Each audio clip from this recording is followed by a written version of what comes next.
and Economic Development Committee meeting to order on March 16, 2020. As chairman of the Planning and Economic Development Committee, I find that due to the state of emergency declared by the governor as a result of the COVID-19 pandemic, in accordance with the governor's emergency order number 12 pursuant to executive order 2020-04, this public body is authorized to meet electronically. Please note that there's no physical location to observe and listen contemporaneously to this meeting, which is authorized pursuant to the governor's emergency order. However, in accordance with the emergency order, I am confirming that we are providing access to meeting by telephone with additional access possibilities by video or other electronic means. To access via Zoom, please refer to the agenda on the city's website for the meeting link. To join by phone, the number is 1-929-205-6099 with a meeting ID of 860-6433-7678, passcode 134224. We previously gave notice to the public of the necessary information for accessing the meeting through public postings. Instructions have also been provided on the City of Nashua's website at www.nashuanh.gov and publicly noticed at City Hall and the Nashua Public Library. If anyone has a problem accessing the meeting via phone or channel 16, please call 603-821-2049 and they will help you connect. In the event that the public is unable to access the meeting via the methods mentioned above, the meeting will be adjourned and rescheduled. Please note that all votes that are taken during this meeting shall be done by roll call vote. Let's start by taking a roll call attendance. When each member states their presence, please also state whether there's anyone in the room with you during this meeting, which is required under the right to know law. Alderman Laws, please call the roll. And when you do, ask them to state the reason why he or she could not attend, confirm that they can hear the proceedings and state who is present with him or her. Thank you, Chairman Tenza. Alderman Tenza. I'm present. I'm alone in the room and I can hear everyone. Alderman Janet Schmidt. I am present as well and alone in the room. Alderman Tom Lopez. I don't see him. Okay. Alderman at Large Ben Clemens. Also not present. Alderman at Large Brandon Laws is here. I'm alone. I can hear everyone. We have 3 members present. Also in attendance are Alderman Trish Klee and Alderman Rick Dowd. Alderman Elizabeth Liu and President Wilshire. So we have 3 members present, Alderman Teza. Thank you. Which is a quorum. And I believe actually if we needed it, President Wilshire also could sit on the committee. But the purpose of tonight is actually not to take any votes, although they may come up. The purpose of tonight is to hear from the Director of Economic Development, Tim Cummings, to talk about his office, some of the highlights from his office over the last year or so, and to give some feedback to him as to what the committee and members of the board would like to see happen in the next year or so. So Director Cummings, I will turn it over to you. Thank you. Thank you, Alderman Tenza. So for the record, Tim Cummings, Director of Economic Development. I asked for this meeting mainly just to have a roundtable type conversation and to talk about setting priorities for the Economic Development Office over the coming years. I'm going to just quickly show my screen right now, and I will pull this down in a second, but I thought it was a good tool to reference. Back in 2018 and for fiscal year 2019, I actually showed this slide and said that the 3 priority projects of economic development was the School Street development, the Performing Arts Center, and passenger rail.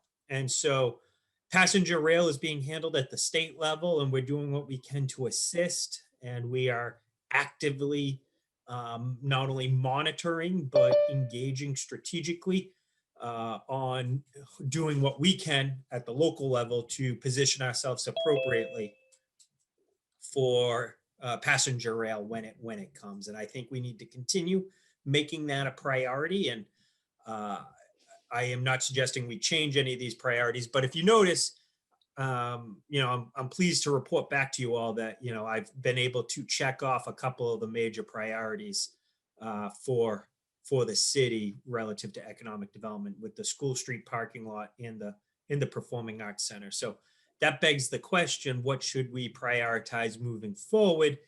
And I'd really like to get the committee's thoughts as to what the priorities should be so I can appropriately set goals and objectives. A couple ideas that I've had that I wanted to throw out there. Continue with implementing the downtown riverfront project. That is something that's ongoing, and my office definitely is working toward. I think that will continue, but nonetheless, I wanted to highlight it. The Elm Street Middle School redevelopment is going to become a priority in the coming years as the Elm Street Middle School goes vacant. And it is a huge land area within the downtown.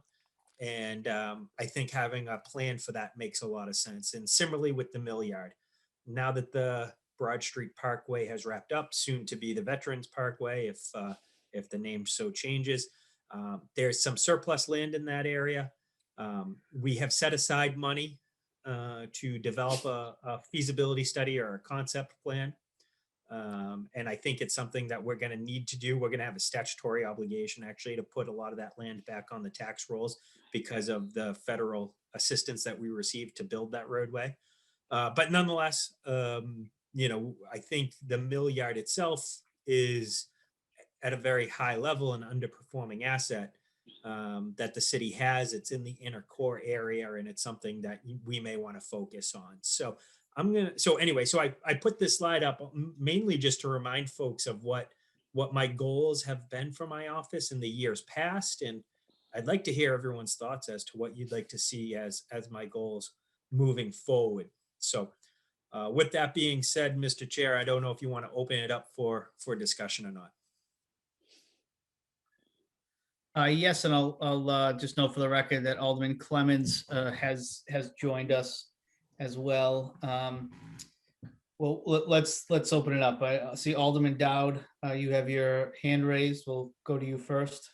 Yeah, I sent a communication to Director Cummings this afternoon, but do you want me to read it, Tim, or do you want to show it, or? No, please read it. I haven't had a chance to. I'll see if I can pull it. I can see if I can pull it up here. But why don't you start by reading? All right. So I think that, and I just threw some random thoughts together, but I said I believe the first focus should be on restoring the jobs lost during the past year due to COVID-19. I think the city needs to contact business owners who had people lose jobs and see what the city can do to help them restore the positions here in 2021. Also, I think we need to look at bringing in new businesses that can hire people. Whoop. I got it. Good. I was reading it and all of a sudden it grew. So people can actually read it now. Bring in some of the businesses have gone, I'll paraphrase the stuff. Some small businesses especially have gone out of business permanently. And I think maybe we need to look at other small businesses that can come in and hire the similar people. One thing that came to mind last night is there's a roast beef place in Boston that's going out into New Hampshire with new franchises and that, things like that. Kelly's. Yes. Great roast beef, by the way. I also think we need to reach out to the larger companies in Nashua and see what the pandemic's done to their jobs, and are they retaining their level of employees? Are they adding jobs? And especially in the high tech area, what do we do? What do those companies feel the city's shortfalls are in retaining people and attracting people to come to work there? And the other thing is we need to look at what level of housing do we need. And we've talked about affordable housing, particularly for lower income people. There's different types of housing, and there's low income housing, and then there's affordable housing. Big difference, actually. Today, you can't build a condominium of 1,000 square feet for under $340,000. And young people can't afford that. So I'm looking at things, the things that we can do. First of all, developers are not going to put a dime into any project they're not going to make money on. They're not philanthropists, they're business people. So it has to be affordable. So are there things the city can do to help them, get to that position in building these things that we need as a city? Can we waive property taxes on the property while the development is in progress? And some of these things I'm not sure whether we can do or not do. Can we make a deal for Elm Street that will serve required housing at different levels? Can we have, affordable housing and maybe senior housing and everything in that? That's a big building. But again, we'll have to work with the developers so that they can work on that building, which has a lot of requirements to make it usable. And, can we waive fees, for instance, for inspections or whatever? We got to think outside the box to make it affordable for somebody to spend all that money. And then can we develop old properties like in the Million, or there are other places where there are old factories just sitting there? Can we work with developers and I think we've done some of that already, but either repurpose the building or tear it down and build affordable housing. And that doesn't mean low income housing necessarily, but can you get a small efficiency that a couple that just got married can afford? That's, and I'm not talking about people that are going to work for BAE because they make enough money to afford some of those other places. So again, developers aren't going to go into any project unless they can make money. And the biggest thing I think we need to look at is how can the city help them, make these projects affordable? Because I was just talking about another project with Trish, and right now, if I've seen developers who want to build homes, and they get hung up in the hedgerow, and they turn around and they develop 60 and older housing. They don't need any approvals for that. They can just use their land and build it. And those, I know because I've been involved in selling some of them, range from about 340 to 380, maybe even a little more for 1,000 square feet. Now, think about how small that is. So, building is expensive these days, very expensive, and getting more expensive, by the way. It's crazy right now. And there's been a lot of it going on, which even drives the price up even more. So if we want to get affordable housing for young new workers and attract young people to Nashua, we're going to have to do something to help the developers. So that's my thoughts. Thank you. Thank you, Alderman Dowd. I agree with you. And this is, I think, a good introduction to the conversation. And these are definitely ideas that I would like to have on the table tonight to kind of hear what the committee's thoughts are. Housing, I think, needs to be part of the strategy. The type of housing and what type of policy decisions we want to make in terms of helping to deliver that housing is critical for me to know, and also where you'd like to see that housing. That's also very important. I'm going to stop sharing my screen now. All set, Alderman Dowd? All set. Yep. Good. Alderman Clement, you had your hand raised next. Thank you, Mr. Chairman. So I agree with the list that I caught the list that you had for some of the priorities, and I do believe that they are stuff that obviously we need to focus on. However, I have a more narrow, immediate I'm have an issue that is true to my heart and near and dear to my heart that is more immediate, and that is figuring out how we're going to fund the Downtown Improvement Committee going forward, and seeing how we're going to raise funds for them. And part of that is tied to the parking study. And so I didn't know if I could ask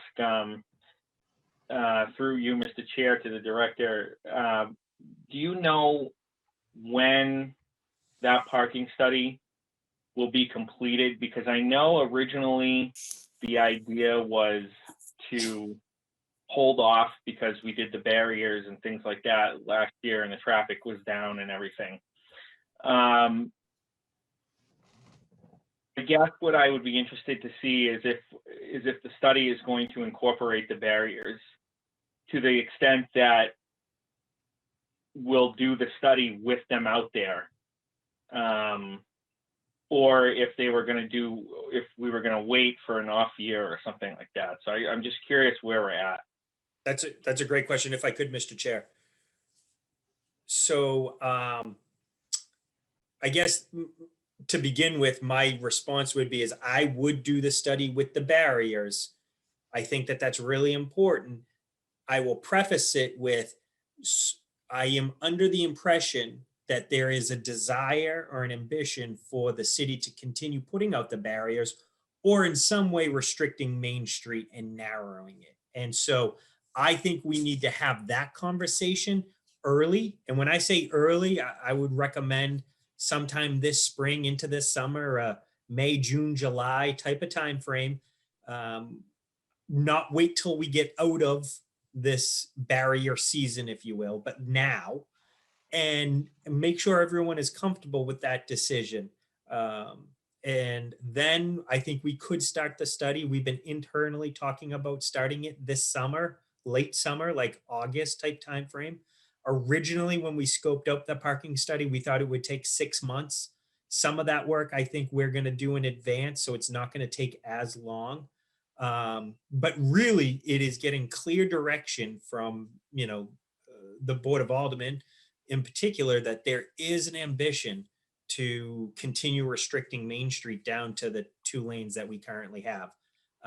I was pretty bullish that this was something we were going to do, and I felt confident 2 months ago, even a month ago or so, but I've heard some of the feedback as of recently, and I just want to make sure that I am not misrepresenting anything, and I would want that type of feedback from this body to make sure I was still working in the best interests of what you all want. If I could continue. Sure. Yeah, so I mean, myself, I definitely am for it. I can't speak for any other alderman, but I know I am for the narrowing of Main Street, if you will, be it through barriers or other means.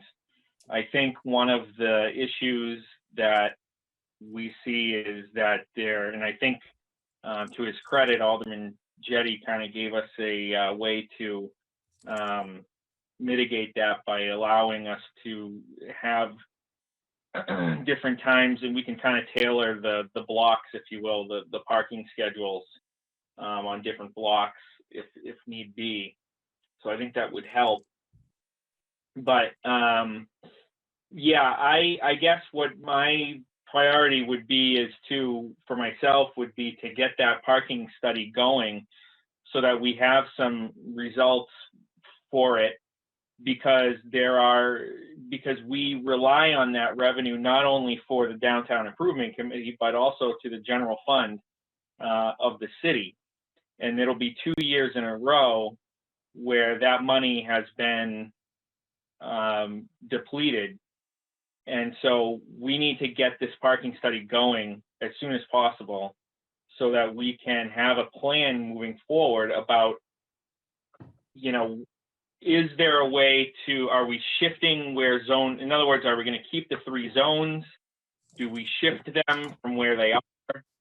to say whatever is zone 2 now becomes zone 1, and maybe that's because of Main Street access.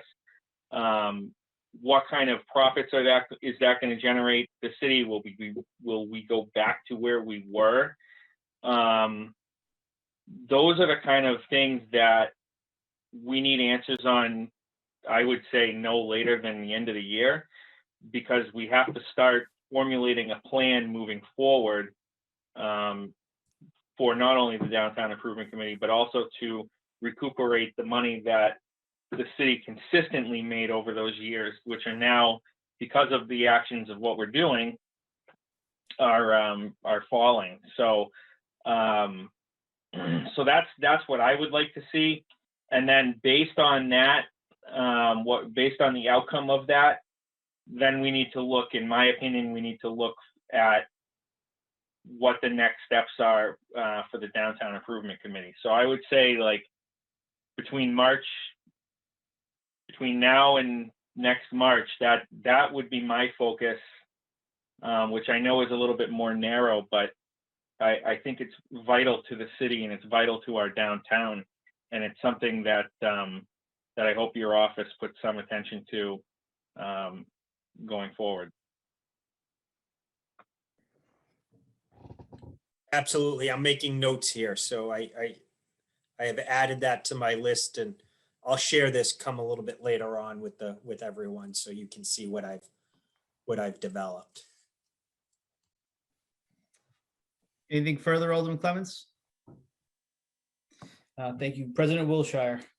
Thank you, Chairman. I had a small list of things that I wrote this afternoon. Rail, of course, being one of my top priorities, and you've already addressed that it's happening at the state level and with as much help as you can give it, right? So we're good there. Our parking garages. I mean, with the Performing Arts Center on the horizon, do we have a plan for those, or are we still talking about what's going to happen with the parking garages? So when you say the parking garages, I'm thinking you mean the deferred capital maintenance and the improvements that need to be made in the garages so they get more user friendly. And with the Performing Arts Center, people will want to use them if they're fixed up, brightened up, cheered up, something. So that study's underway right now. So we've got that going, and we should actually get, I would say, with this spring, probably within the next 8 weeks or so, we'll have the initial results of that study. Oh, great. Thank you. Downtown bikes, are those coming back? As my understanding is, yes, downtown bikes are coming back. Okay. Municipal broadband. Oh. How about that? I think it's something as a community we should talk about. Whether or not it happens, we can dream, right? I mean, I think it would benefit our citizens, our employees. What do you know about municipal broadband? New Hampshire's not one of the states that's banned that, as far as I know. No. About 25 other states have banned it. But I know, so I should say, for the record, I know very little about broadband and fiber. I am by no means an expert on this, but the mayor actually recently asked me about this as well, because it is an economic development tool. And as Alderman Dowd pointed out about being attractive for jobs, and particularly technology type jobs where you have, higher wage earners, we need to make sure we have broadband and fiber. That I can't stress enough how often I have that conversation with different real estate professionals who tell me that certain locations are not even entertained because they don't have the fiber. It's looked at now as like another utility. So it needs to be treated that way. So I think you make an excellent point. We should definitely be looking at fiber. Now, my understanding is Nashua is blessed to a degree that we do have fiber in some areas compared to some communities that don't have any. But there are, as I understand it, there are definitely sections of Nashua that don't have the fiber. So we should definitely be looking at that. So I should say, the little that I do know is that is going to be a long-term initiative. Like that's a big project. So that's not something that we would accomplish in a year or so. But And it's we should be talking. absolutely. But it's absolutely, if it's something that this city wants to prioritize and understands it's a long-term type of conversation, we should definitely start it. Absolutely. And I also had on my list to talk about downtown summer road narrowing in perpetuity. I had that on my list, but since we've already talked about that, you know how I feel. And I appreciate the priorities you came into us with, because I think they're great. And I think they're what they should be. Elm Street Middle School, that's one of the ones I'd like to see something really good go in there. Is something, it's a big property, like you said, and won't be long before it's going to be available. So, okay, well, thank you. And I appreciate everything you do and all the input everyone else has. So thank you. Thank you. Alderman Schmidt. Thank you, Mr. Chairman. It's hard coming after all, you guys, I tell you. Alderman Dowd's list was tremendous, and talking about downtown with getting broadband in there.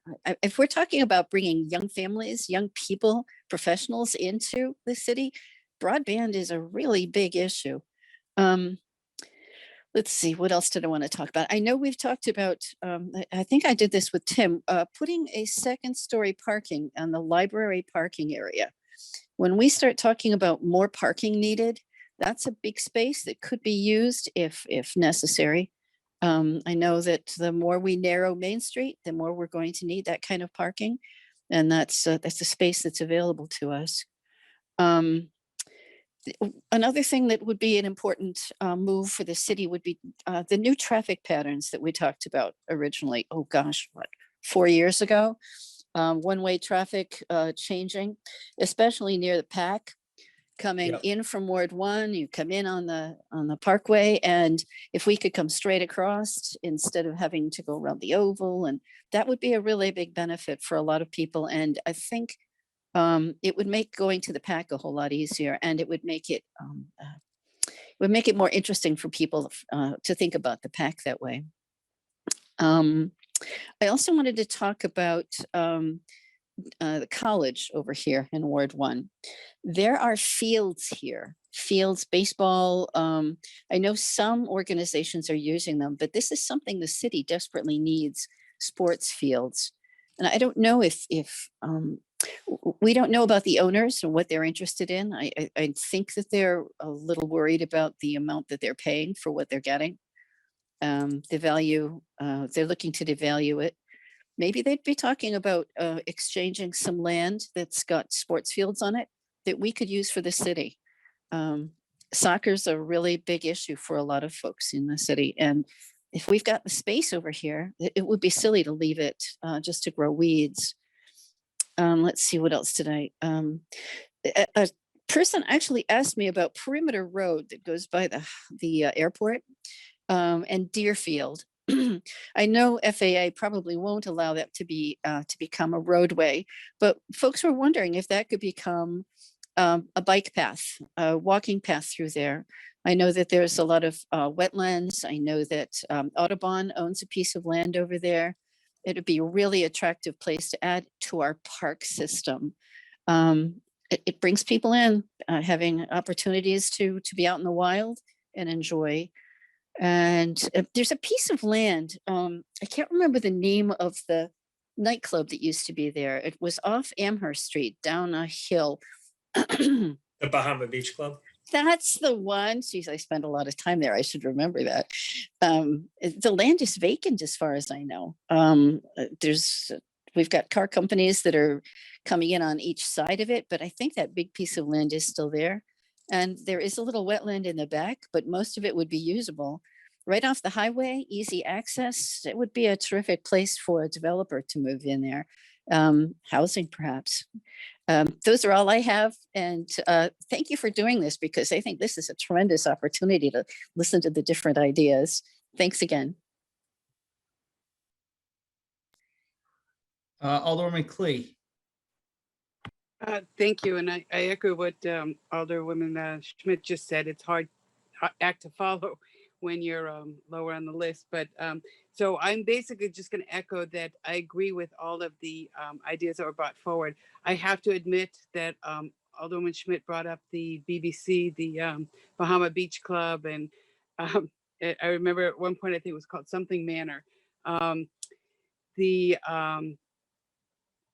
I had completely forgotten about that area and that vacant, because there had been a lot of vandalism until they finally knocked, or that building fell down. I'm not sure which happened there, but I do want to add about the broadband. Recently on Facebook and a lot of other areas, and I've gotten a few emails about, people who always complain about Comcast or even Consolidated or any of the other ones. So I think having some kind of municipal broadband would be helpful for specifically for the school systems and so on. And I think what this pandemic proved is that we need something that's affordable. And I think the sooner we start that conversation, even if it ends up we can't do it, I think it's a conversation really, really worth having. And I also would love to hear sooner than later, what are some of the ideas for Elm Street? We hear rumors, and I know that even amongst ourselves, we've said, oh, we've heard this, we've heard that. I don't know, what are some of the ideas that you have? I know it's on your list, but I'd love to know what ideas are. People are very concerned about the theater there. Are we going to keep it? Is it going to go? I remind them it's going to stay. There's no problem with that. It's just the school itself that is in the conversation. So I think the sooner that we can at least talk about some ideas that may be happening, the better. And I know that kind of your hands are tied because you're waiting for people to come to you with ideas as to what it is, how they want to develop it, and so on. It's not just, but I know that you probably have some ideas that you're trying to perpetuate out into the community, trying to get certain people to come there. The over 55 or 62 or whatever housing, while it's nice, it still kind of ties our hands. And as Alderman Dowd and I were talking about, it's a nice housing. It allows those people that have been living in, older people that have been living in, and I say older because I'm 60, so I would fall into that 55 plus, that have been living in bigger houses, they can downsize. The problem is that those deeds then can no longer be changed. I know there's nothing we can do about that. We've already kind of opened that door, but if we become a community of just that type of housing, so I don't want to see any one type of housing being concentrated. I want to see a real mixed type of housing, maybe higher income along with some housing within it that might be subsidized of some sort. And I know we've talked about that in the past too. How can we encourage people to come in with that? How creative can we be? And I know the type of state that we are, we're limited as to how creative we can get, but the more creative we can get, the better. And I know Imagine Nashua and all of that is kind of looking into the rezoning and doing all these types of things. So I know that you have to work hand in glove with that. But I think that that's really where we have to look at. Housing is so important. The broadband, any kind of open space, whether the city owns it or not, how can we get the people who own that property to develop it? And I think the college, the Daniel Webster College, anything we can do to encourage those people to either allow the city to use, as Alderman Schmidt said, the fields, or other organizations to use it, rather than just letting that land sit there and die. But Director Cummings, I think you do a really good job in trying to look forward, and I really appreciate everything you do. I know sometimes we can probably frustrate the bejeebies out of you, but I do appreciate all that you do. So thank you. Thank you. Alderman Clemmons, you have your hand up. Was that from before? You have something new? Please go ahead. Yes, Mr. Chairman, thank you. So in regards to the municipal Wi-Fi, there's a company in Manchester called Wi-Fi, and what they're doing is it's basically radio signals and it's internet over that, and it's by line of sight. And what I would be curious to see is if the city of Nashua could partner with a company like that to bring an alternative, to Comcast and Consolidated. And basically, my idea for this would be along the lines of, we don't own the telephone poles, but we certainly do own the light fixtures. And if we could have Wi-Fi on top of every light fixture and go from pole to pole to pole to pole to pole, that could essentially connect anyone who wanted to get onto that network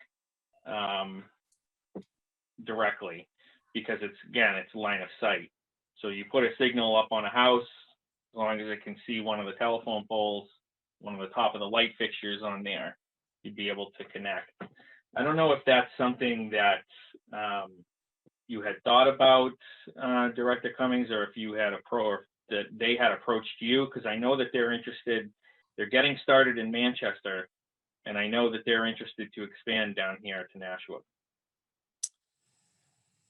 So if I may, Mr. Chairman. Please. I have not specifically looked at that entity, but I certainly will. What I was thinking we're in very early stages of doing is actually speaking to some broadband consultants that are out there in New England that have helped other municipalities that are in the similar type of predicament and maybe a little bit further along in the path, to hear what some other communities have done for solutions, and start to just really do the data gathering and the fact finding, so we can have a somewhat more robust conversation, because I can be able to provide you some details that I just don't have right now. So we're very early, but I will absolutely look at that Manchester option and bring it back to everyone so they can at least understand what that is. Yeah, I would appreciate it, because I think it's an interesting concept, and I think that whereas it's a new company, it's a startup, I think if we might be able to get in on something, on the ground game of something, and maybe do it a little. Nashua does things a little different, and there's nothing wrong with that, and maybe we can might be an opportunity for us to do a public-private partnership. So just food for thought. Alderman Laws? Thank you, Chairman. As many people have pointed out, all of you have raised great points, things that I want to talk about, a lot of things that I hadn't even thought about. So only stuff still left on my radar. Broadly, I would like to think about ways to make money for the city. Buy low, sell high. The real estate market right now is ridiculous. So any vacant buildings that we have, any land that we could sell, basically any assets the city has that we don't need, I think right now would be a great time to look at how to either repurpose them or to spruce them up so we can put them on the market. And then what was the other thing I was thinking about? I'm concerned about, and I'm not sure how much of it is just, articles I've read over the last year. I'm concerned about the shift from brick and mortar to e-commerce, and from in-person office sitting for professionals to at-home work, and how that's going to affect the commercial real estate market in Nashua. I mean, how many buildings are going to be empty? How many office spaces are going to be available? Things like that. I'd like to think about clever ways of repurposing them. I've always fantasized about turning some of those older brick and mortar locations into some form of affordable housing. I'm not sure if that's even possible, but just, a little bit of outside the box future thinking, planning for the inevitable economic future of the city. That being said, Tim, as always, I appreciate everything you do. And all my colleagues. I mean, a lot of great questions and a lot of good food for that. Thank you, Chairman. Thank you. Madam President, you still have your hand up. Is that from before? Would you like to make another comment? Yes, please. to follow up on what Alderman Laws just said, what do we have for properties that you're sitting on? So you, if you will, I mean, I know we have the one on Canal Street. We have, I don't know what else we have, but So we have very little left in terms of commercial tax deeded properties. And I'm pleased to report actually yesterday, bids were due, I should technically say proposals were due on the Canal Street property, and we got 3 proposals into us. And so they're being evaluated right now, but we're hopefully going to move that property along so we can get it back on the tax rolls. Beyond that, there's as Alderman Laws pointed out, great real estate market. Best thing to do is buy low, sell high. Completely agree with that. Unfortunately, oftentimes what the city is left with is having to wrestle with this idea and concept of called negative equity. And so what negative equity is essentially a toxic asset where the value is not there. There isn't, there's a market issue. And so I'll give you an example. There's a commercial property that the city still owns. We took it by tax deed a few years ago. Oh, I'm sorry. We haven't technically taken it for tax deed. We could take it. A few years ago, it became eligible. And this property is over behind the Liberty utilities over by the Renaissance development, if you're familiar with where that is. There's an Eversource substation, and then also a Liberty utility station right there. There's also like a Nashua Farm and Seed type of location. So it's behind that Farm and Seed farm stand. There's a small piece of land that we could technically sell if we took it. The problem is I don't think we're going to get much for it, if anything. And so looking at how best to do that, because there's brownfields, there's access and issues. So we would have to work through a lot of those issues before we actually might be able to make it attractive to the market. But there are definitely some parcels that we should be looking at. One off the top of my head is over by the YMCA. I think there's a former landfill that the city owned that I think is going to be a very attractive property that the city, as I understand it, is going to be able to take possession of it within the next year or two. And I think immediately the city should look to try to get that out onto the rolls. I think that's a good strategy for us to think about undertaking. Because as I understand it, that's about 6 or 7 acres. There was talk at one time to put a grocery store there. For whatever reasons, that never worked out. So there's an opportunity there, I think, that the city may want to look at that. But yeah, I hear the message loud and clear. I'll look at other parcels to see where it may be feasible. thank you.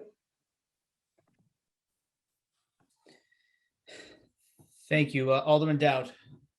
Yeah, it's just a couple of things. One, just as a data point, all of our schools have fiber, or if not all, almost all. Rick Fahrenkopf, before he passed away, was the IT director at the school department. Get all of that IT put in on grants. Didn't cost the city a nickel. So there is fiber at least all the major schools, and maybe all the schools and the central office. So there is fiber around the city, all around the city. And the other thing is that I just recently heard, like today, that we haven't closed on Birch Street yet. Can we get an update on that? Sure. So we were supposed to close on Burke Street I was going to say February 28th, and now it's scheduled for March 31st, though I can tell you that that's not going to happen. That's probably going to get pushed out to at least April 31st, and I have a feeling it's probably really going to be more like May 31st.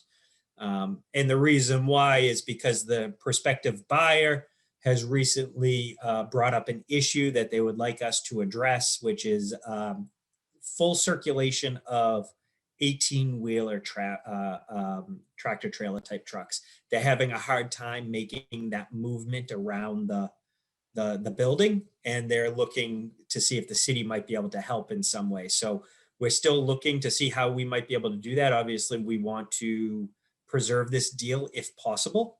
We wouldn't want to lose this opportunity to sell Burke Street, but there's this issue that we need to work through.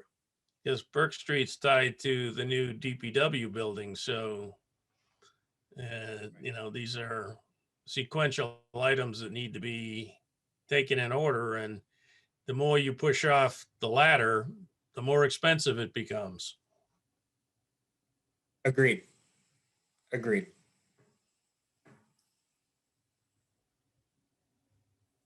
That's it. Thank you. Alderman Schmidt. Thank you. Could you update us on the NIMCO building? Yes, NIMCO. So NIMCO was acquired by the city of Nashua recently. I want to say within the last 6 weeks. And so we're pretty excited about that. So the city actually has full possession of the NIMCO building and land. If you recall, for those of you who may or may not know, the city owned like 3/4 of the land underneath the NIMCO building. And of course, we own the entire NIMCO building itself, but there was a small sliver of land. It would look like a little triangle that the city did not own technically. And so it's been a 2-3 year process. I got to give credit to attorney Celia Leonard, who diligently worked on this, and we were able to actually execute a sheriff's sale on the property again about 6-8 weeks ago now. So that is now owned by the city, and we'll be able to include it in the broader redevelopment program for the mill yard. That area would really benefit from having that piece gone and made into something really special. I was also wondering, there is one more building that runs along the river.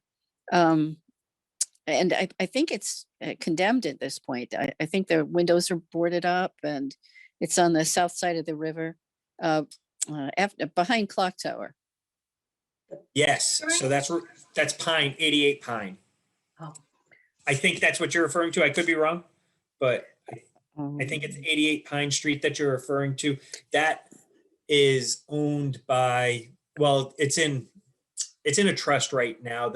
Actually very sad, the owner recently passed away. And when I say recently, I want to say the first week in February.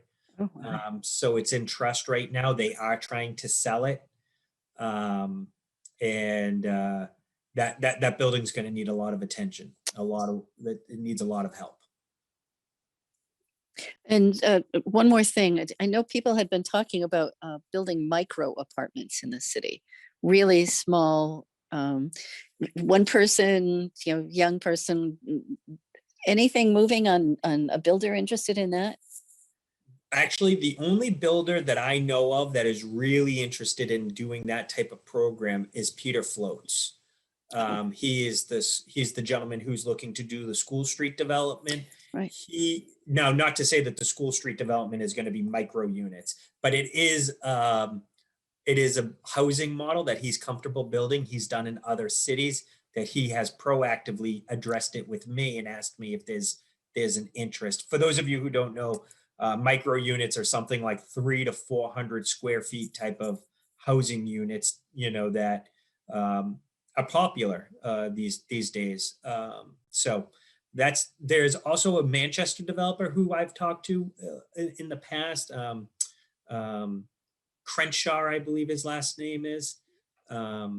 He did Elm Grove in Manchester. I don't know if you're familiar with that project. So I've talked a little bit with him about it. There seems to be an interest. So more to come, I guess, but we do not have anything on the books. I can't point to a developer or a piece of land right now and tell you that we're going to have micro units in that area. As long as it stays on the future, that's a good thing. Yeah. Thank you. Alderman Clemmons? Yeah, I think if I recall correctly, we have to change our zoning laws because I think there's a minimum square footage right now in the city, and I want to say it's,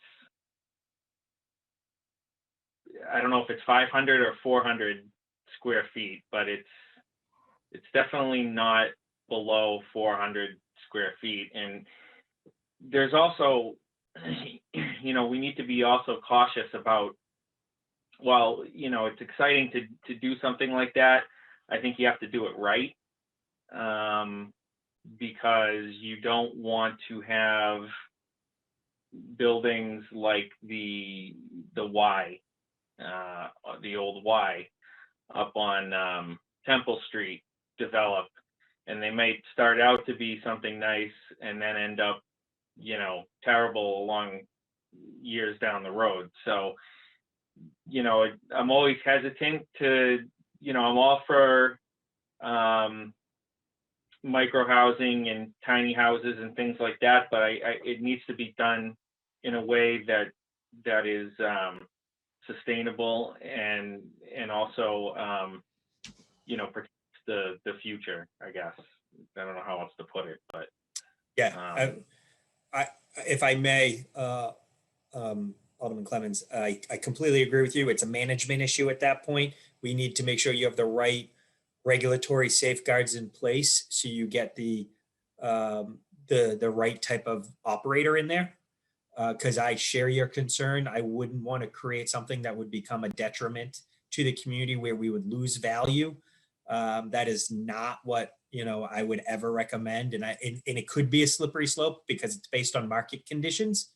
Right now, you know, we're blessed with the market but it's an issue. well, I would like to just, you know, a caveat to that.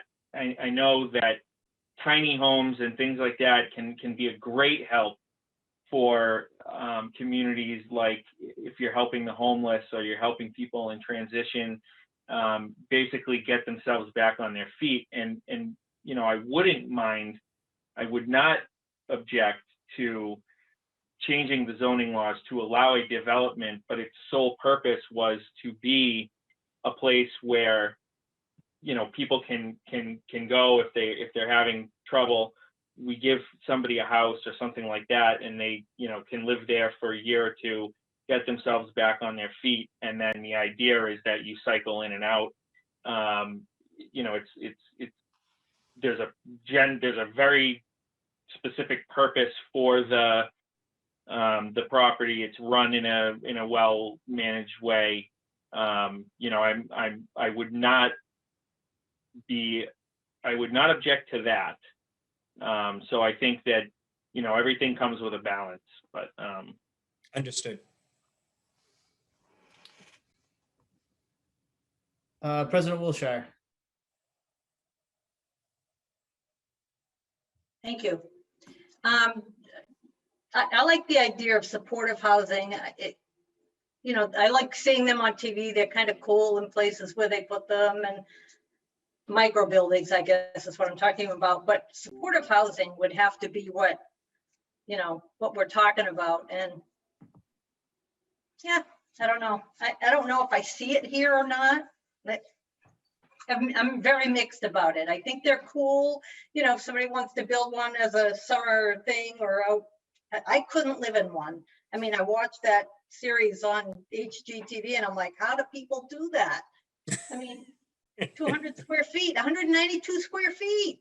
How do you live in that? But I understand they have their place because, you know, I think building them with supportive services is a whole different ball of wax. That would more likely than not be a nonprofit that would do that, not a developer. So those are kind of cool, but I don't know if I could live in one. Tim, what is the property at 88 Pine Street? I was thinking the Pickering building, but that's not the one. It's right beside it.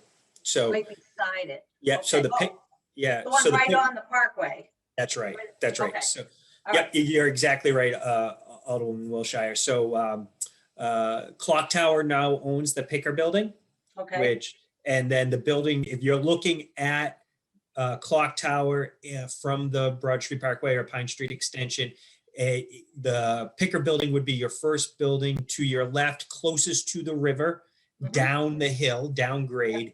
And then the one that's up higher, closer to the Broad Street Parkway, that is what's referred to as 88 Pine Street, and it's not owned by the Picker. It's not owned by Clock Tower. Okay, thank you. And Alderman Clemens and I know that building. I don't know, he probably bought his political signs in the Picker building too at one point. There was a printer in there, and so we were a little familiar with the Picker building.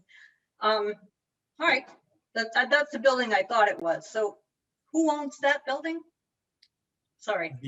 Yeah, 88 Pine Street? Yeah. So 88 Pine Street was owned by a local developer out of Winchester, Massachusetts. His name was Bill Gately.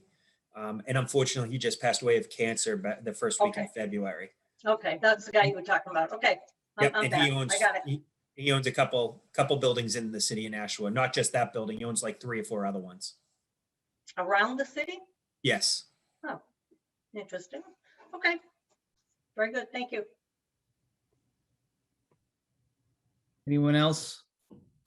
So Director Cummings, at 88 Pine, that's the old Keystone Hall, correct? That's what we're Correct. talking about. All right. If I may just follow up, I think I won't reiterate what other folks have talked about, but so I based upon our meeting last night, I'll say that I think I know that there is still a lot of work to do, but I think that site, the Mohawk Tannery site, is probably a great source of, well, probably the next big source of housing for the city. And I'm hopeful that we can figure out a way, be creative. And if there are 300 units going in there, figure out a way for a certain percentage of those to be either affordable or workforce housing, to make them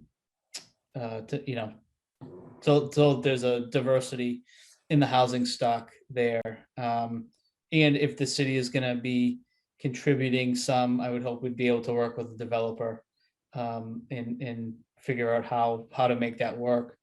Can I interject right there? Because I just want to talk through that. Sure. Because I think that's a great idea, and it's actually been it's been I wouldn't say a concern of mine, because I don't want to use the word concern, but it has been, I guess, a question mark that I was wondering when would come up. Would there be a quote unquote affordability component to the project? And if there was an interest or an ambition on, making that a priority. And so I would like to get some consensus from this group as to whether that's something that should be part of future conversations with the developer. I will mention though, and just, I often say this when I'm talking about real estate and municipal government and economics, it's a formula and it's a balancing act. It's an equation. And so the developer is going to want to make a certain amount of money, and there's a certain amount of costs that are going to be there. And so I just want to point out that there's going to be some significant costs to develop this project. And if we limit the future revenue because we want to, rightfully so, because there's, a good community value there, it's going to make it potentially more difficult to develop the site because you got to balance that equation. And so we can talk about it in more detail at another time, but I just want to throw that out there, that if we restrict the rents and we then say that, and we know the cost of construction is a certain dollar amount, and then we know on beyond that just to get the site ready is even a more money than what typically is paid, at a certain point, there'll be a tipping point where the math is just not going to work. So I share that with you so you have some context, but I think if we're going to make affordability part of the component, we should do it early so the developer is aware that that is something we're expecting. And to your point, maybe build it into his pro forma so he knows that he's going to be taking on that cost. And I appreciate that. And a big development. I don't know. I don't think any of us know what the developer has planned, whether they're going to be condos that he's going to sell, whether it's going to be apartments that he's going to rent, or how it'll be developed. But I don't want to speak for everybody, but I would assume, and I would venture to guess, that there's a strong appetite on the board for that type of that type of clause in there, so that especially if we're putting city money, taxpayer money into it, there's some public benefit to a portion of those apartments. Agreed. Understood. And I also, I think I appreciate your point. I appreciate the developer's risk, and understand that he or she is running a business as well. But I think that 300 units, he's probably going to make a pretty good profit on that, and we should have some leverage to negotiate with them early. So the only other section of the city that I'll bring up, because it hasn't been brought up yet, and I think it ties into rail as well, where I think there's potential for big development, or development of bigger housing stock, would be along Daniel Webster Highway, in particular, kind of down behind CVS there. I know there's some land.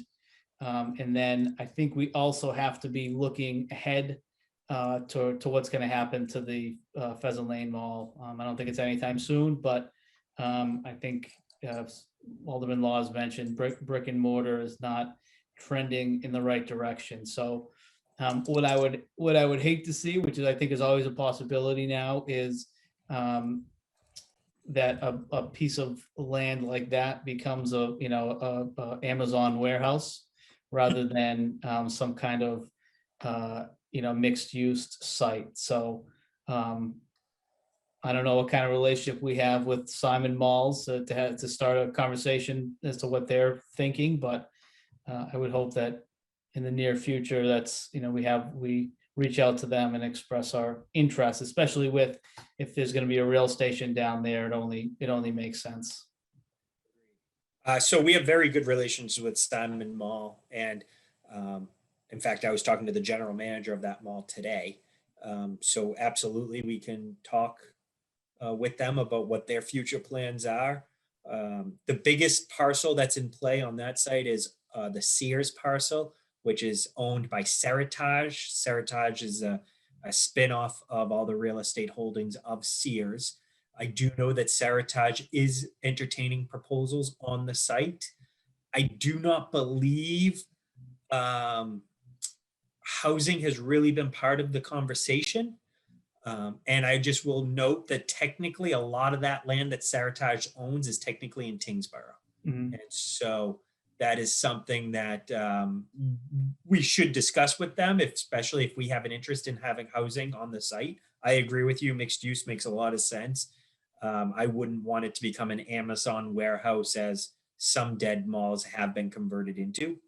So I absolutely understand what you're saying. The other site you mentioned that I just want to quickly reference is 44 acres, a little further north, owned by Dick Anagnos and Rob Parsons. It's the former quote unquote Dow Chemical site. That site is actually in play. I think a site plan or two have been filed with the planning board. And I believe a big box is being brought to that land area. And also that is where the future Southern Nashua rail station would be if we were to do it. So overall, I think having a reimaging of Daniel Webster Highway is really critically important. Having a conversation of housing in that area, making that area more dynamic, because I think you're absolutely right. It is a very strong retail corridor, but we want to stay ahead of the curve and not lose out on that. So we're going to have to think about other uses. Okay. And it just one more thought I had was, so if things go well on the development of the High Street lot, the city owns the Spring Street lot as well on the other side of Main Street. I don't know if it's big enough, but that would be another interesting piece of land to look at downtown. Well, I'll reserve my rights to comment intelligently until the parking study comes in. But I would note that we don't have any parking garages on that side of the street. I know it's a heavy utilized lot. We have looked at it until we have a parking solution. It was mentioned earlier, whether maybe we look at the library lot and going vertical there, or maybe look at the Spring Street lot, go vertical there. But, I am sensitive to taking away the parking supply in that area of the city until we know what the parking solution would be. So I guess for the record, I'm not always all about taking away parking. So let's just note that for the record. Because I do think that side of the city, we need to be very sensitive to the amount of parking that we have on that, on that side of Main Street. Thank you. Alderman Dowd? Yes, I just had somebody text me and it flagged something in my own mind. I know the rail's a little ways off, but the potential development of the rail yard area from East Hollis Street down to the Burke Street, there's a significant amount of things that might be able to be done, especially if the railroad comes in. And is there any advanced thinking on that, or are we waiting till the dollar drops in Concord, which may never happen? But I think Imagine Nashua and developing the master plan should really speak to what that area is going to want to be. The reality of the situation is the market's going to push it away from being a heavy industrial area. And it's probably going to be more of a mixed use housing neighborhood. It's not easily accessible being away from the highway. So I think naturally the market's going to want to make it more like a housing, and with that dense housing, it's going to be more of a multifamily type of housing situation. But Imagine Nashua, I think, is really going to look at that and develop some thoughts, and we should absolutely then, once that master plan is articulated and out there, we should look at developing some policies to get what we want. And I think that would be appropriate for PEDC to pursue those policy changes. And just real quickly, the hangar building and the Corvo Ruthier area, are those things on stop, or what's going on? My understanding is they're under agreement, actually. So the project was permitted with a site plan for 250-ish units. And it's under agreement now. Again, this is what's been represented to me by a prospective purchaser, and that they're trying to redevelop it, okay, and build apartments.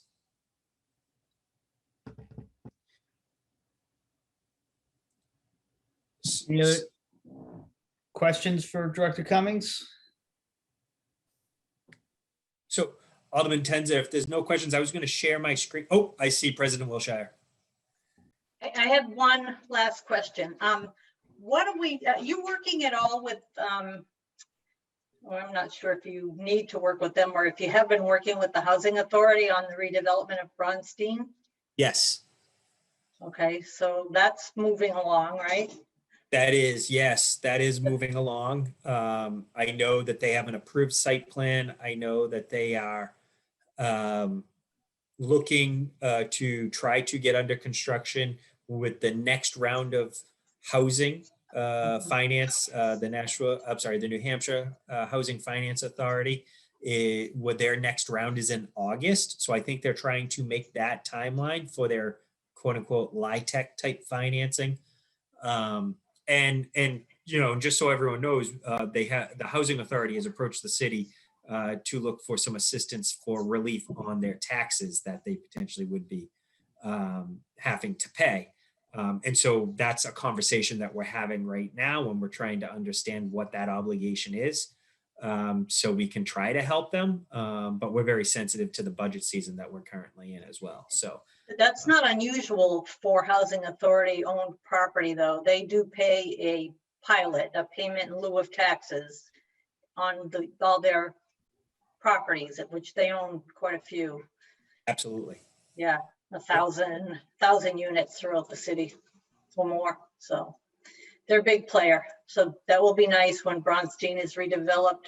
People can have their choice to come back to a nice new place. And I'm hoping that spurs more development around it. And I do too. And they're working with a really good, sophisticated group. I mean, you don't get any better than their strategic partner that they've partnered with. It's Boston Capital. They're nationally renowned. They do projects all across the United States. So it's great that we actually have that group working with us. Good. Thank you. Alderman Clements. Yeah, just to follow up on that too, how is that going as far as the relocating folks? Is that happening right now, or are they waiting for the finance to come through, or what? How is that happening? I am not an expert in the details, but being part of some of the conversations so far, my understanding is they've retained a consultant and they've hired someone to literally assist people with not just the paperwork, but also helping them move. And all of that is a very thought out plan. And they've actually started on that in good faith. I want to say they did that like a year in advance. I know last summer and last spring, they were having these conversations to prepare the 40-ish families so they could be as customer service friendly as possible. Yeah, there are 48 families there, and the Housing Authority has been offering them Section 8 vouchers, or if they have turnover in one of their other developments, offering them a temporary stay or permanent stay there. That the temporary would be that, okay, you'll take this apartment for a year or two while the building is being reconstructed or rebuilt, and then move back into the new place. So they hired a consultant, but there are 2 teams, I believe, of people that are working as relocation specialists. They take this very seriously, the Housing Authority does, and I appreciate how much they do because it helps everybody. Yeah, I absolutely. agree. Now, I absolutely agree, and I guess I just want to make sure that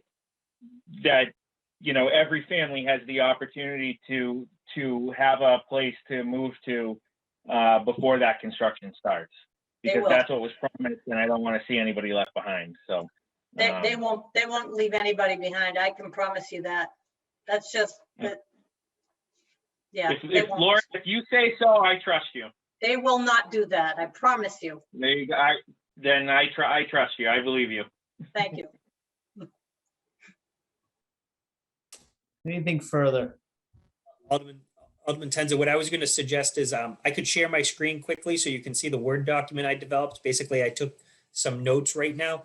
Then I also wanted to suggest, if there's an appetite and an interest, I've developed an RFP that I could show you that what I would be looking to put out to the design community for the Elm Street Middle School. So we can look at I wrote this over the last month or so, and I'd love to get your feedback on it. So again, if time allows, if that's something that's of interest to the group. So Sure. May I share my screen again? Please do. Yep. Okay, so hopefully everyone can see my screen here. I'm just going to go back up to the top. So I'm going to quickly just run down this list here. Again, I did it at a very high level, but I wanted to capture the sentiments of what I heard. And if we need to tweak something, please let me know. So first I heard COVID-19, and the idea is because of COVID, let's focus and prioritize getting jobs back. Housing needs to be a priority. We need to still figure out where we want the housing and the type of housing that we want, but we need to make sure that we continue to prioritize housing all across the city. Mill Yard redevelopment, Elm Street Middle School redevelopment, Downtown Improvement Committee funding needs to be fixed. A more permanent fixture is necessary. Narrowing of Main Street needs to continue. And then it was requested that we make sure we get the parking study started. Continue to prioritize passenger rail. Parking garages need to be improved. Let's look at making sure we bring back the downtown bikes, broadband, municipal broadband. Let's start to explore that. And there's a Manchester-based company I can turn to for one type of case study. So second story parking on the library lot. We should look at studying this further. New traffic patterns, so the Courthouse Oval project, and look at eliminating the one-ways. Daniel Webster College, let's look at developing a P3 or purchasing the ball fields. Perimeter Road, let's create a bike path and have it connected to our trail system if possible. Amherst Street, look at the land use and encourage the highest and best uses, and that could possibly lead to housing. Limit the senior housing that we do have in the city. That's the quote unquote over 65 deeded housing. We should look at creative ways to make money for the city. So some strategies that we could adopt, maybe look at vacant buildings to resell them, or tax deeded properties. Basically look at surplus property and see if we could get them out. One, it would be good for the tax rolls. Two, it could be a quick infusion of money for us as a one-time infusion. Look at adapted reuse for some of the buildings as the market is shifting and changing. Mohawk Tannery site, let's get creative, and we should have a percentage affordable component in there. DW Highway, let's look at reimaging the road, and maybe that could be housing. So I think I captured everyone's sentiments, but if I missed something, please let me know. I'm going to stop sharing my screen.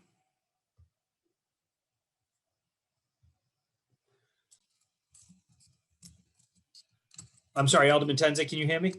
I can, yes. Did I capture the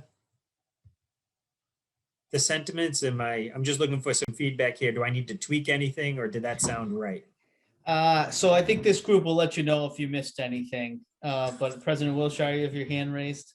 I did, thank you. I gotta tell you, this is one of the best meetings I've been to in months. I mean, really informative. We kind of got to know what each other thinks, first of all, what's important to Alderman Schmidt or Alderman Lou or, anybody. I mean, what's important to you should be important to your constituents. And there's a lot of good stuff here. I have been taking notes all night. A lot of important things here. Anyway, good meeting, and thank you everybody for all these ideas. They're great. Great. So Director Cummings, I think if you'd like to move on to the RFP. Sure. So I'm going to just share my screen here. I'm going to quickly go over it. And really, I'd love to just hear your thoughts about the deliverables I've outlined and see where maybe you want me to tweak it. I do ask that hopefully you ask me to tweak it around the edges and not start over again, because it's taken me 6 months to write this document and I haven't even gotten it out onto the street. But then secondly, I am working with a budget. So, we escrowed money previously for this. So, please be sensitive to that as well. I do not want to be asking for more money with the times that we're in. So with that being said, let me see if I can pull up my screen here. Please bear with me.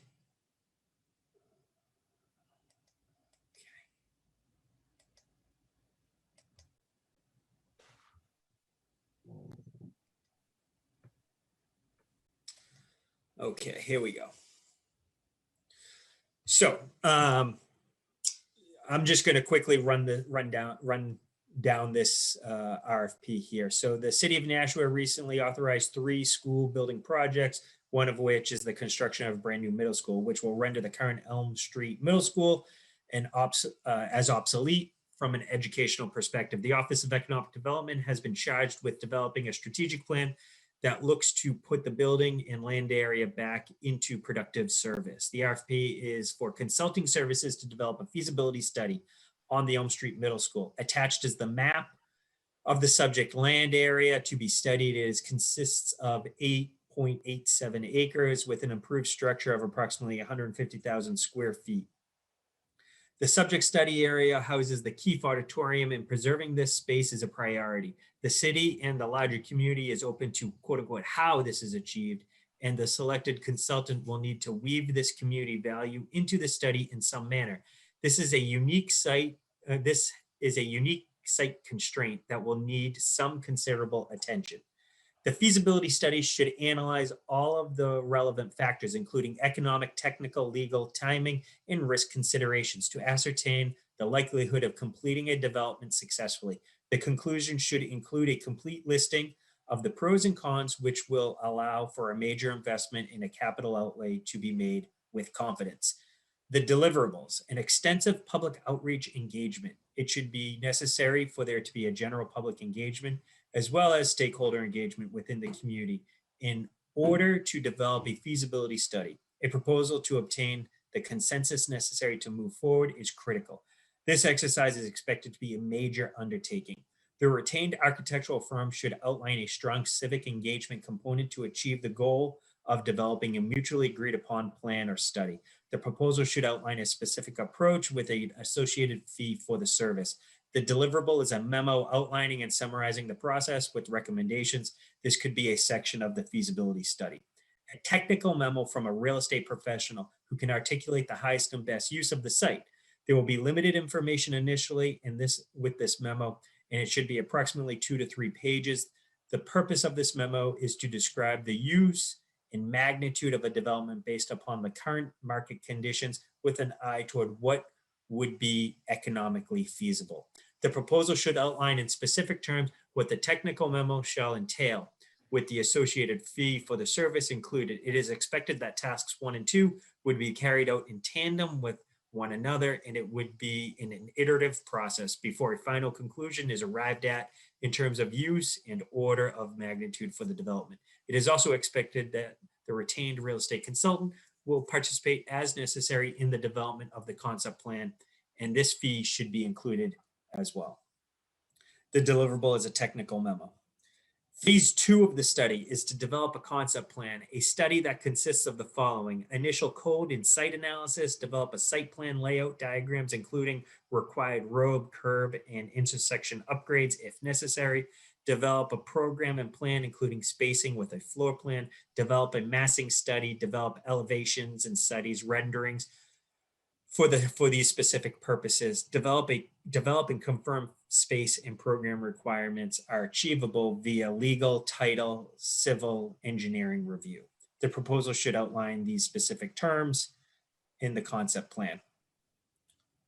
The deliverable should be a flipbook style document included but not limited to the items mentioned above. Based on the selected preferred alternative, we want to develop a cost estimate. The cost estimate for a qualified third party, ideally a construction manager firm familiar with the market and has done comparable work, to provide an estimate of the cost to develop the proposed concept plan, including but not limited to the building and civil work necessary to carry out the project. The proposal should outline the specific terms, what the technical memo shall entail, with the associated fee for the services included. It is also expected that the retained consultant will participate as necessary in the development of the concept plan, and this fee should be included. Deliverable of a cost analysis memo outlining and summarizing the costs. The overall deliverable would be all these sections bound together in a report. So this is the RFP that I've written, and I'd be open to hearing people's thoughts and comments as we develop this feasibility study for the Elm Street Middle School. Alderman Dowd. Yeah, I think you're headed in the right direction, but a couple of suggestions would be, one, you say this is an attachment to what, a letter? No, so the way we do RFPs in the city of Nashua is we have a standard RFP template, if you will, and in there is an attachment A, and the attachment A is basically our scope and deliverables that we're expecting. Everything else that prefaces it is really standard bidding type things that we include. Yeah. standard policies. And I know you talked the different deliverables, but all the RFPs I've seen, and perhaps this is more defense industry related, but you have a last page that bullets the deliverables, so they know exactly what they're bidding. They're defined in what you already showed us, but you want to have these are the deliverables that come out of the contract. Sure, we can add a section like that. And you have, it's going out, I'm presuming, to architects, but you've also referenced that you want a real estate expert and a construction expert. So you're like, it's like 3 companies involved. The Yes. way Cost. right. Yeah, Alderman Dowd. So the way I anticipate it being is they would be subs to the architect. Yes, So the architect, they will still need to get cost estimates from 2 other people. yes. Okay. And do you have I may have missed it, but did you have any time frames on that as to how long they have to respond and how long before they get the deliverable? And I don't have time frames for the deliverable, but the response I figure would be we would have it out for like 6-ish weeks.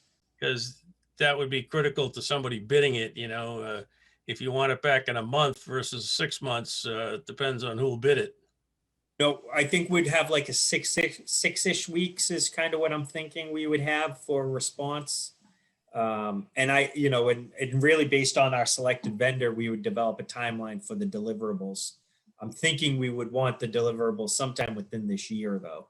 And the other thing I didn't see in there is the proposed availability of the building for these different things they're going to propose.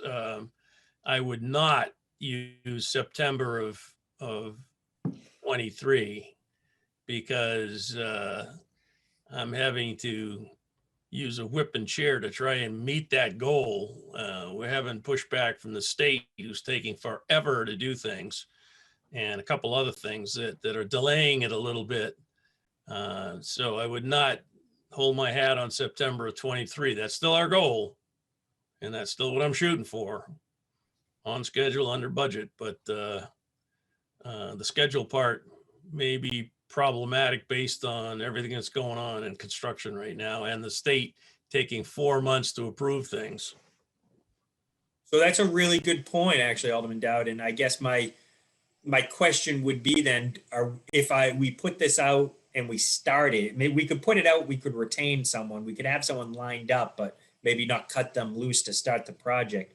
Real estate is dynamic, and so should we maybe wait until that we know with some certainty as to when it would be? I'd been operating under an idea that it would take September of 23 is the deadline. So Another thing you might do is instead of putting out for an RFP, put out for an RFI.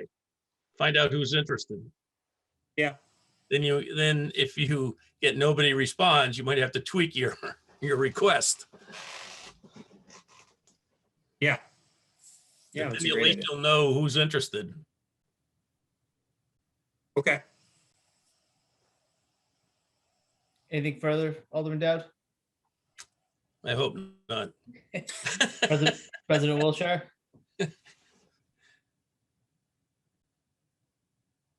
No.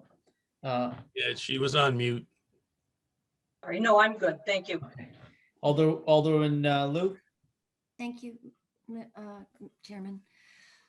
I didn't catch whether the RFP was for just the Keep It Auditorium or the whole Elm Street property. It's for the whole Elm Street property. Okay. And are we mentioning to them, I mean, is it only the Elm Street property that does not include Keith? Or has that not been built into the RFP that it would be part of the building and not all of it? I'm sorry, I guess I'm not, it is part of the Keefe. The Keefe is part of the RFP. It's mentioned in the RFP saying that the Keefe is, a desire to maintain the Keefe is a priority. It was all read so fast that I didn't catch that. Okay. And with something like this, do we ever, it just seemed to me like it's very intimidating. Obviously, not just because I've never done anything like this, but it's a lot to get ready for 6 weeks. Do we ever ask for like ideas, proposals? And then when we look at what has been proposed, then we choose the one we like and then put that out as an RFP that people will actually cost out for us. It might be a little bit like what Alderman Dowd said, rather than ask every individual to price out something that complex. I wonder if we want ideas first. Just a thought. Yeah, no, it's a great thought. I mean, yes, there is the RFI or the expression of interest statements that sometimes RFPs have. And that has not been a component of this one because I was looking at it as being just a standard architectural or engineering type of feasibility study. And so we could have an expression of interest. I have a feeling that those who express an interest are going to be the ones that submit proposals to us.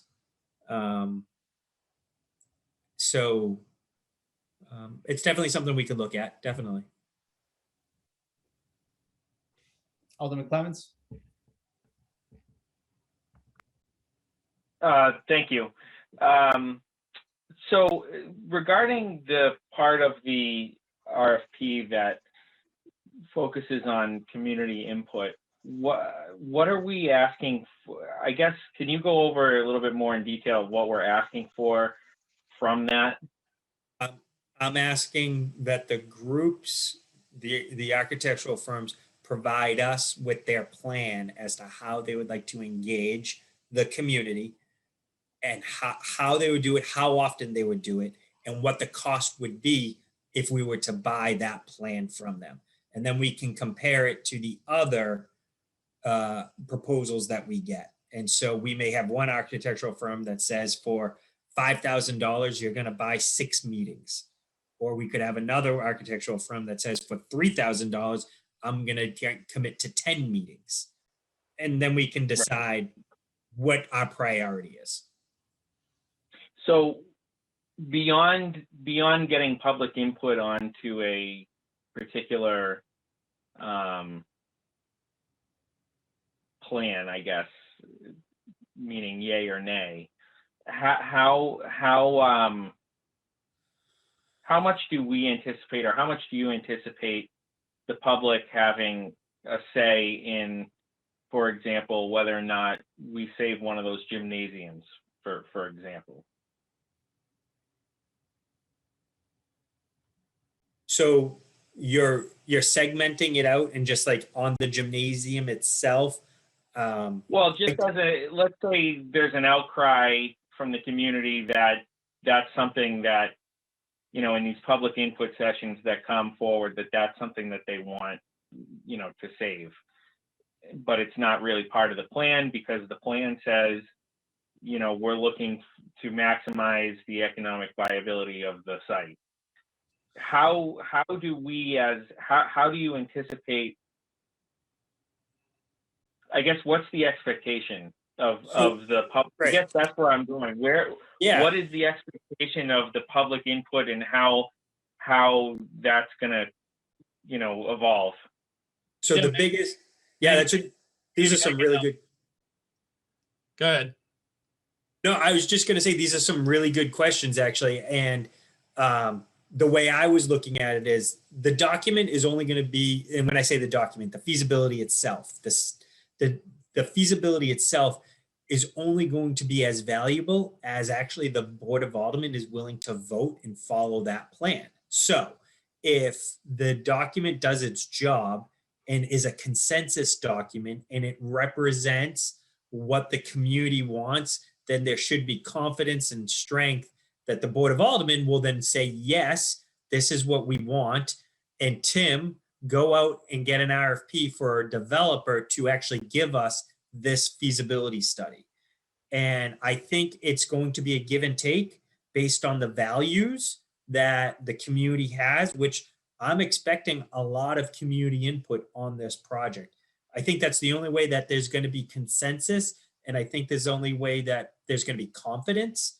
And ultimately, I don't want to waste anyone's time. I don't want to put an RFP out on the street for a developer and tell them that this is what the city has bought into and this is what the city is willing to have you work on, only to bring the proposal, the developer to you and it be rejected.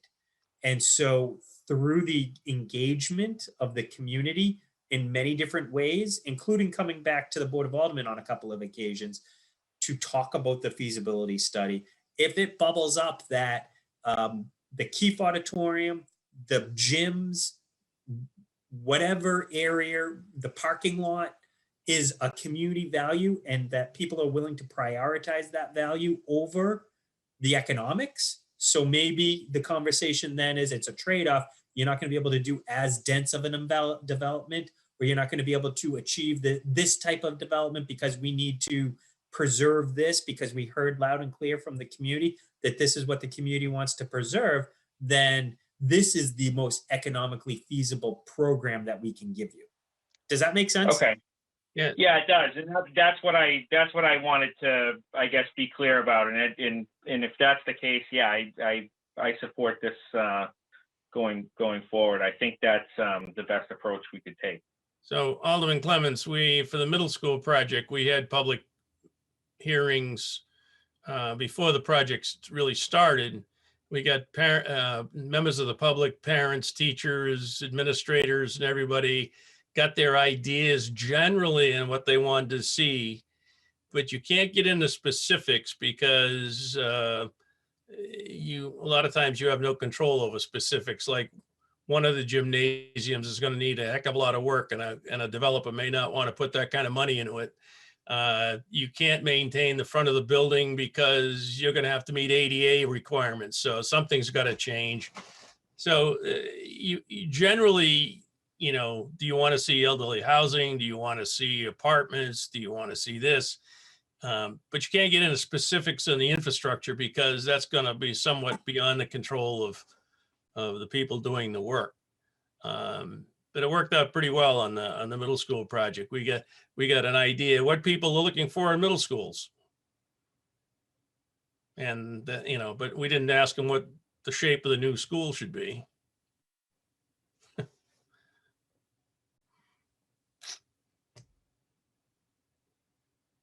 And by the way, an RFI is a good idea because then you'll have a chance to interview those people. You'll be able to enlighten them more on what the thinking is of the city and get an idea of what they are willing to do for their proposal. But you get firm bids when you actually go out for an RFP.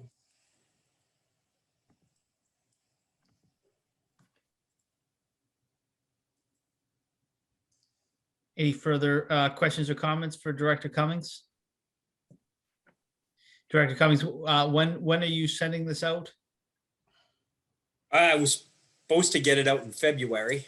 I'd like to get it out in the month of March. Okay. Because I do think we need to leave a good amount of time out there to the market, for these design groups to respond so we can get some proposals back. Originally, I was thinking 6-ish weeks is kind of what I was thinking for a window. The budget for this is, off the top of my head, I'm going to say something like $50,000 or thereabouts. So it's not like this is a $100,000 study or something like that. We're trying to get a good consensus document that represents what we think is achievable, that's realistic and has the support of the community behind it.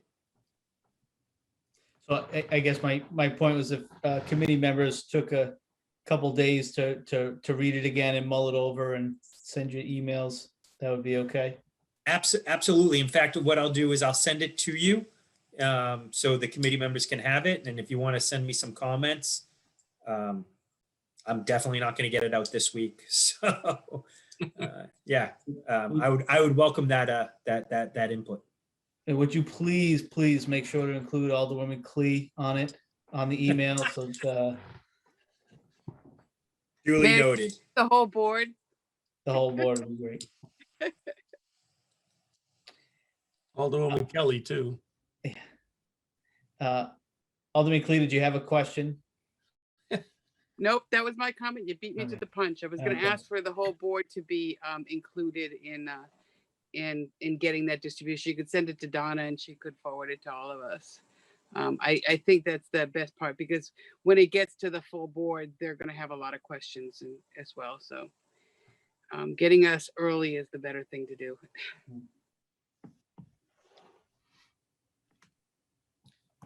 Okay, seeing no more questions or comments, Director Cummings, thank you very much for covering all these topics with us and listening to us tonight. I agree, it was a good meeting. It's nice to think about the future and the continued possibilities. If we do a little planning and work together to make this stuff happen. So thank you for bringing this to our attention. Thank you. So we will move on just in the agenda. I skipped, and I apologize, skipped public comment earlier, but I don't see anyone from the public here in the meeting with us. There's no communications, unfinished business, there's none. No new business resolution or ordinances, nothing's been tabled in committee. Time for second public comment period. Again, I see no other members of the public here other than board members. General discussion. Any other further comments by members of the committee? President Wilshire? Thank you. And I'd like to say again, thank you, Director Cummings. It was very informative, brought us up to speed on a lot of things that, you've been doing, and you're not very busy. I mean, I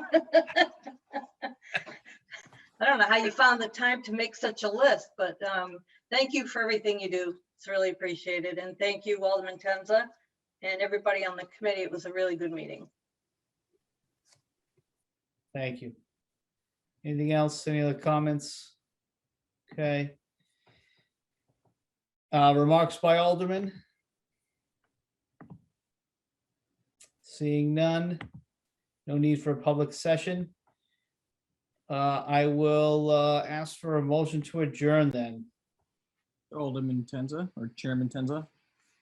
Yes, Alderman Laws. I move to adjourn by roll call. Okay, the motion is to adjourn by roll call. Would you mind calling the roll, please? Alderman Schmidt, Yes. Alderman Clemmons, Yes. Alderman Laws says yes. Alderman Tenza, Yes. that is 4 yeas. All right, and the meeting is adjourned at 8:43.